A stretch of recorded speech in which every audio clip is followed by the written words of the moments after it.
I would like to engage you in intellectual combat. And that, of course, is my way of saying that I'd like to debate. I want to put ideas out there and then hear the contradictory ideas, because I have this kind of pet topic of mine that gets me worked up, gets me in a little frenzy. And we talked about it a little bit on stream last night. Stream every Monday around 8:30 Eastern Daylight Time. And I'm ready. I'm ready for someone to either prove me wrong or for the majority to agree that I'm right. And that topic is, of course, scalpers. So a little bit of background here. There are many definitions and kinds of scalpers, and probably the crux of this debate is going to be the definition of a scalper. When I think of a scalper, I'm thinking of what the internet considers a scalper, which doesn't narrow that down because to some people, a local game store that's selling a Final Fantasy booster box for $240 is a scalper. To some people, a game store selling a Final Fantasy, did I say collector? Play booster box for $240 is a scalper. For some people, stores are allowed to charge above MSRP for an item, but individuals are not. So if you're a backpack seller, so if I was on Facebook Marketplace selling Final Fantasy play booster boxes for $240 or whatever, that would make me a scalper. To some people, it's all about the kind of internet interaction, right? So if you're somebody who has bots or just is personally doing it where you log in and you're clicking on, get in line, add to cart, whatever, and you buy the thing with 100% the intention is to resell it, that would make you a scalper, which I would agree. I think that does make somebody a scalper. But there's lots of different definitions. But before we get into that, let's take a step back. Why does this question matter? Why is it important that we discuss or think about or talk about scalpers? And this topic is interesting to me. I don't know why exactly, but it is extra interesting, and I think it should be interesting to everybody because it's a marketing tactic by companies that sell magic cards. I've seen multiple ads from multiple different companies, mostly on TikTok, don't judge me, that are advertising their product, magic cards. They're selling magic cards, and they're basically saying hey, buy from us because that's how you beat the scalpers. And some of those products are repacks, where they have their odds posted and you have a 1 in 1,000 chance of a super shiny card and 900 out of 1,000 chance of getting something mediocre and or whatever the odds are for the repack. But some of those products are just normal magic cards, and they're like, haha, look, you can get good product and you don't have to buy from scalpers, buy from us. And that's fascinating that these companies are turning to kind of anti-scalper rhetoric as their marketing campaign. What does this mean? And I think what it means, and I think this is true, maybe I'm really in left field, but I think that there are millions upon millions of Magic players, of Pokemon buyers, of whatever, that believe that everything that is wrong with their game is due to scalpers. That the reason prices are high is due to scalpers. That the reason they can't find product at their local Target is due to scalpers, et cetera, et cetera. And you might be, looking or yelling at the screen being like, yes, Nick, of course it is. And maybe so. But let's get into it. Let's debate. Because the idea behind debating, what's interesting is that when you do professional speech and debate, and you say what is professional speech and debate? Well, in high school and college, there's speech and debate. And I mean, I'm sure there's other ways adults can engage with it too, but I'm not aware of those. it's the comments section. No, I mean, seriously, one of the worst ways to express ideas and to talk and debate is through text, through written text. People struggle to stay focused. Anyways, so in high school and college and stuff, there are speech and debate teams. And there are rules, and you can win a debate. And it is the closest kind of mathematical. Oh, I know what it is in college. It's philosophy majors and stuff and philosophy papers. Anyways, sorry. And I did that in college too. So what's the point? The point is that there is a system for debating that goes far beyond you talking with your racist uncle and him being like, well, back in my day, blah, blah, blah.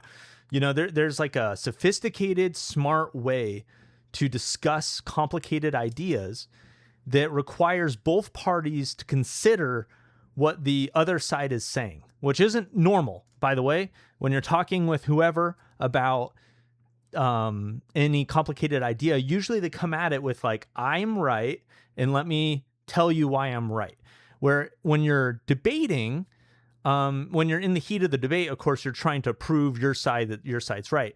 But the problem with that is that every round of the debate, every different opponents you have, you might have to argue the other side. So on one debate, you could say like scalpers are the worst thing that happens to Magic, but the next time you debate that, like an hour later, you might have to defend and say like, no, scalpers are not a big deal in Magic at all. And because of that, because you have to exist in a world where you represent both sides, you cannot be dismissive or ignore what your opponents are saying. What your opponents are giving you is actually ammunition that you'll hopefully be able to use in the next round. And somehow you have to defeat yourself. Because if you do a really great job arguing that scalpers are the bad guys, you better be ready to defeat whatever arguments you had the next hour, because people take notes and they'll copy your arguments and blah, blah, blah. And it's hard. It is tricky. There's a reason why speech and debate is one of the most kind of sought after resume items by colleges and by employers that know what they're doing. So let's get into the nitty gritty. I have the nitty gritty here, which is also known as Microsoft Paint. So the way debate works, there's going to be the pro side, and the con side, or like the against, con. And so pro is pro scalpers. No. So pro is going to argue that scalpers are the problem.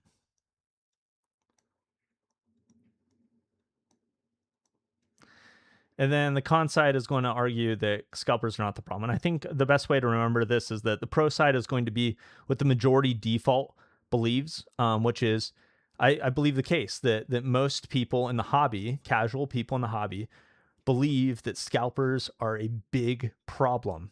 And I think that's, that's possible, right? So pro is scalpers are the problem, con is scalpers are not the problem. And so how this debate goes is each side begins with points. And then the sides take turns trying to contradict the points. And there's actually 3 ways that you can counter a point. So, for example, let's go through the scalpers are the problem. The main arguments I imagine that people would say for scalpers are the problem is, number one, I think the easiest, flashiest thing to look at is like, look at Costco. And this might be more for Pokemon, but I'll just say / shelves. The shelves are empty. There's people running over each other at Costco. There are secret layers just disappearing off the shelves and then being flipped on eBay. So how could scalpers not be the problem of what is hurting the community, right? So I think that's like a basic argument. Another part to this argument might be something like scalpers don't do anything for the hobby. Scalpers provide no value. My handwriting's awful. That's just a fact. We're not debating that. Scalpers provide no value. And then what else could be said about scalpers is they let's say that they like ruin things. So I'll just say ruin by making product unattainable.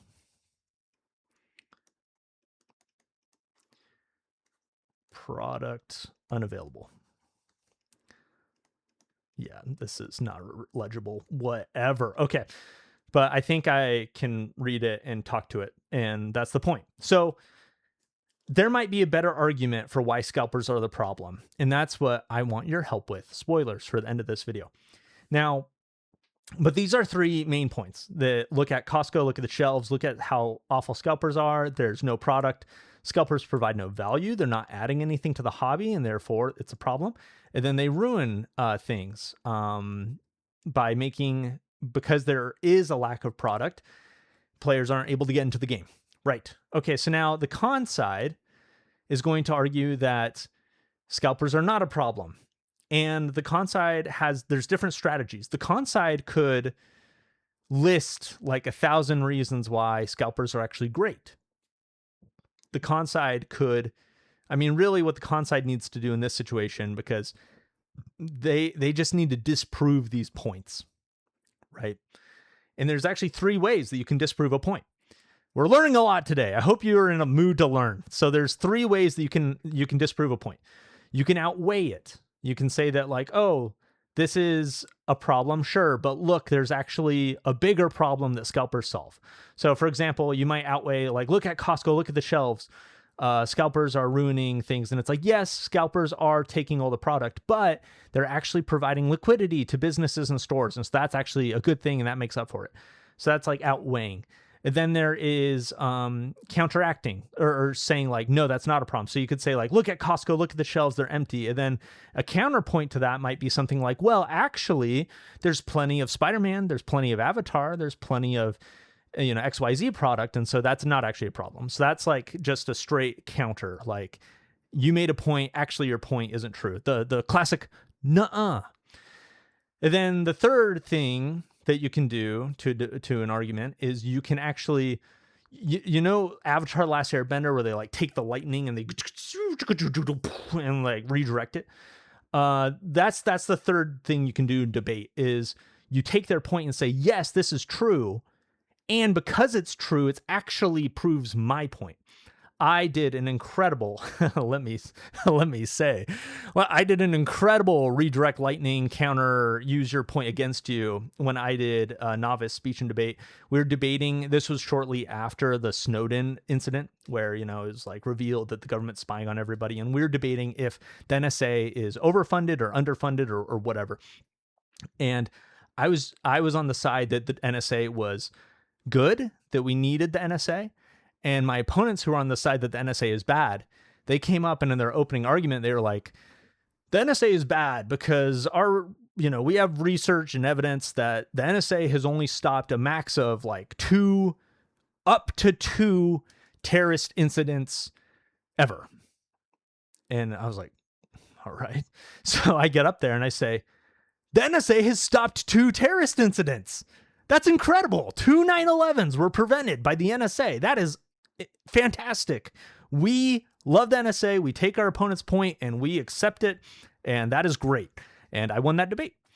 So the redirect lightning for, well, we'll see. We'll see if there's any redirect lightnings that for counteracting these 3 pro points. And the point here, it might sound like I'm trying to convince you.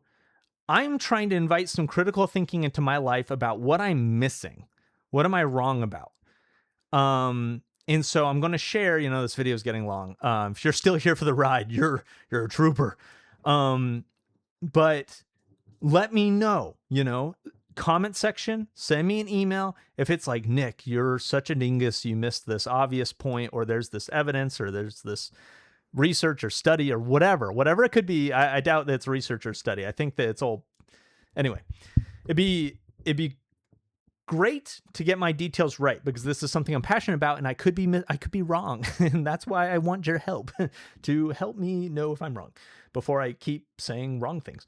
So, all right, how I would engage this as a con debater if these were the 3 points for why scalpers are awful. Okay, look at the Costco and the shelves. The first thing that comes to my mind is a kind of, well, let's see. Is this no, I'm saying that is true. That is a problem. But that problem isn't because of scalpers. It's a supply issue. And the supply issue is completely with wizards. So you can't blame scalpers for it. That would be what my counterpoint would be. And so that's somewhat of an outweigh, more, I think, of a just counterpoint, which is that, like, Costco shelves and game stores running out of supply and things like that, and there being shortages, there being delays. I mean, so Kitchen Table TCG made a great video yesterday, that was about delays with The Hobbit, and that is Wizards' fault. There is a lack of supply, and it's Wizards' fault. And I would argue that it's a supply issue, that Wizards could print more product, and therefore we shouldn't blame scalpers. I think the counter to that counterpoint, because that's the way it goes sometimes. The counter to the counterpoint, which we like do an arrow like this, would be that there's still no scalpers equals no shortage. This is kind of the Rousseauian theory. Is this my video where I talk about what Rousseau has to do with magic? Maybe. Once again, you can't read this, but that's okay. It's just to help me remember, and it's supposed to like look semi-cool on screen.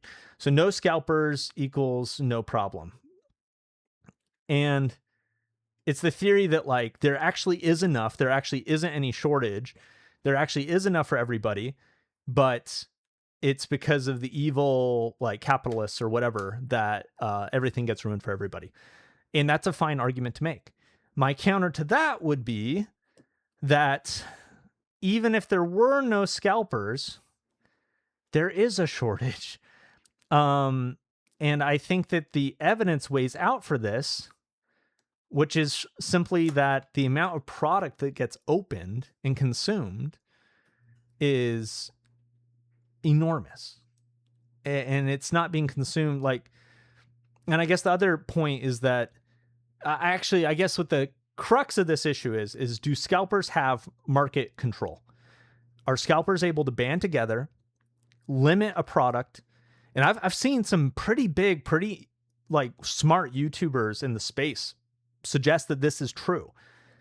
And this is kind of the crux of the issue. And so I'm going to kind of start it right here, because this is what we need evidence for or against, is that do scalpers have price control?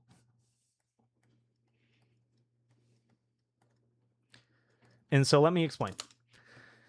If scalpers have price control, scalpers are able to work together, or just telepathically, I guess. Like, let's say there's 5 scalpers.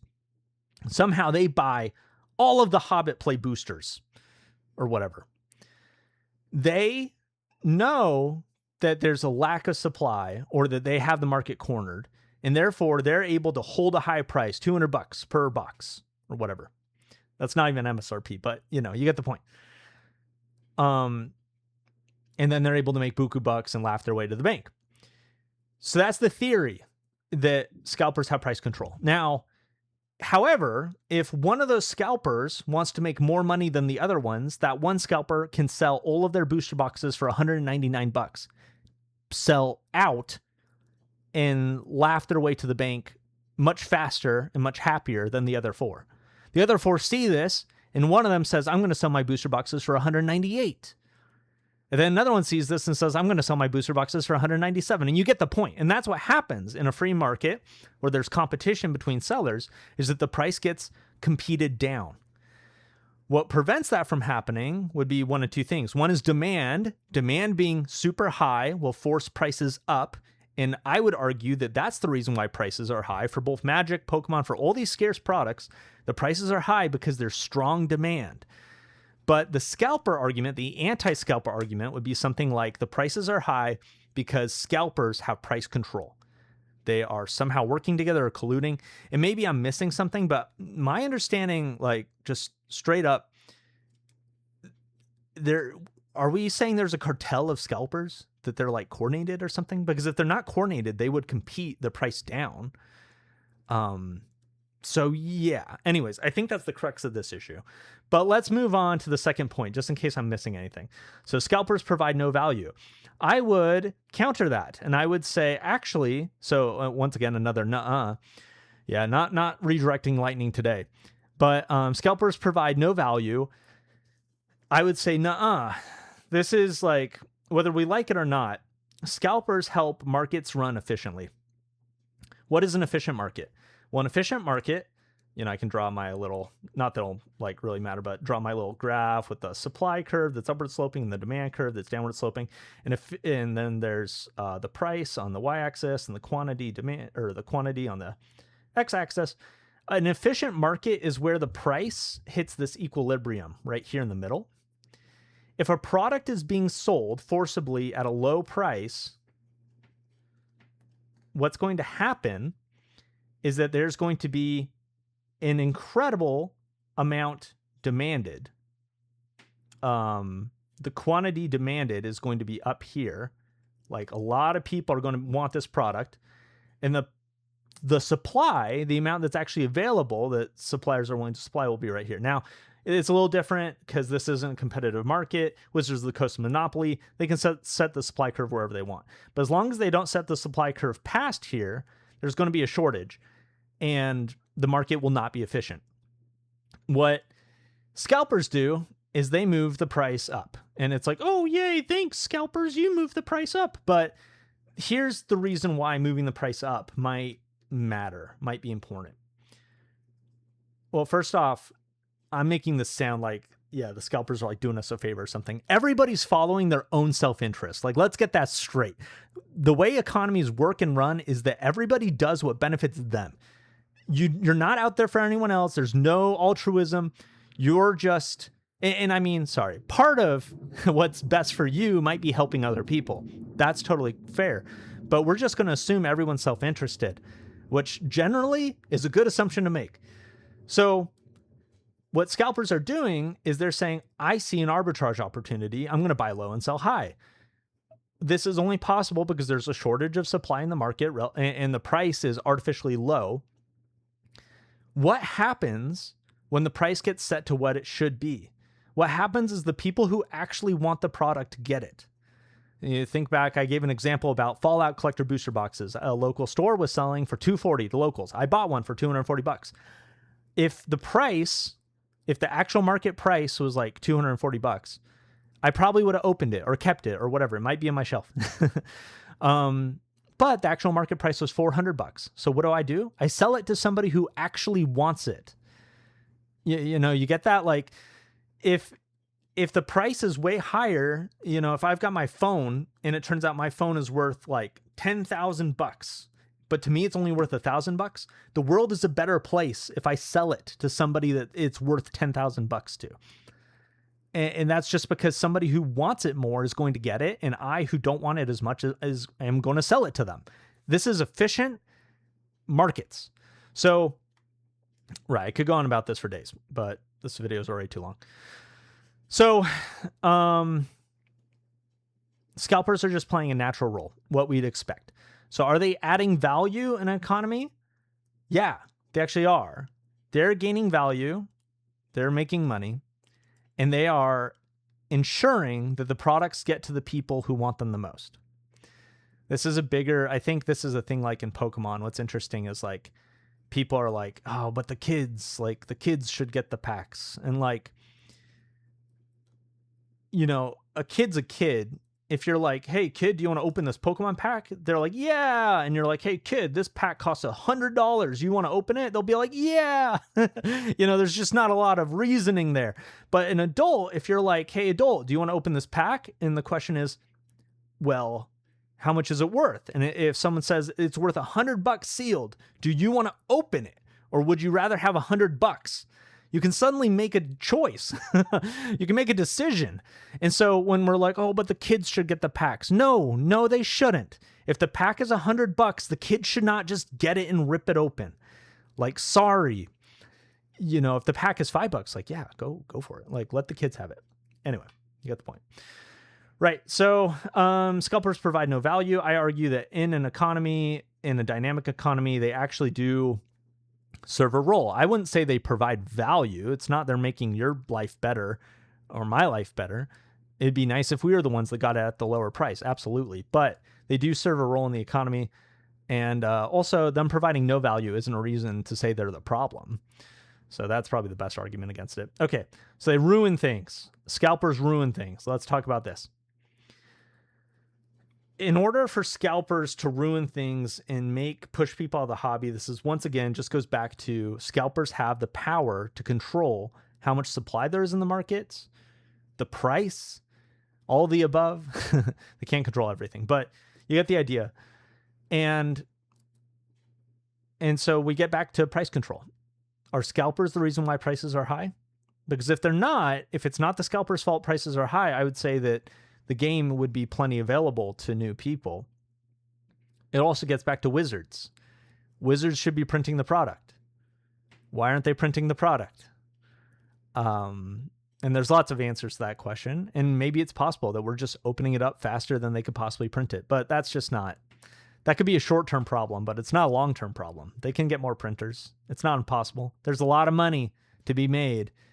And tell you what, people get very creative when there's a lot of money to be made.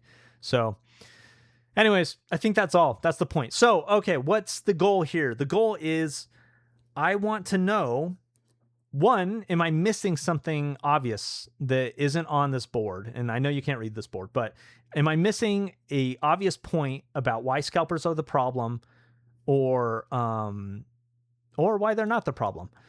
And then if I am, that information would be helpful.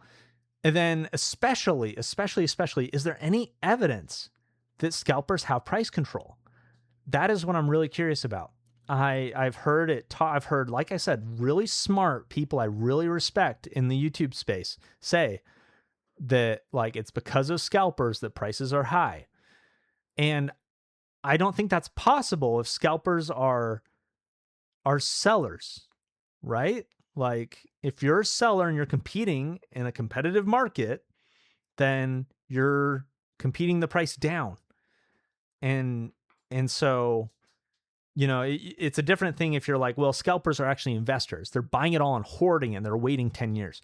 That's a different conversation. Scalpers in my mind are definitely not investors. They're flippers. They're people who want to make a buck. I think of scalpers the way I think of scalpers for like movie tickets or concert tickets, right? You buy them online or whatever, and then they get more valuable as it gets closer to game day, whatever that means. But there's a set date that's in the near future that you're going to be able to flip the item and make money on it. So that's what I'm thinking of when I'm thinking of scalpers. Probably should have started the video that way. But anyways, thank you for watching. Long video, intellectually complex. We're so smart. Haha, you have to be a 10,000 IQ to follow me. No, none of that. But it's fun. I love it. So let me know what you think. And yeah, subscribe. Thank you to my patrons. God bless all of you. Subscribe.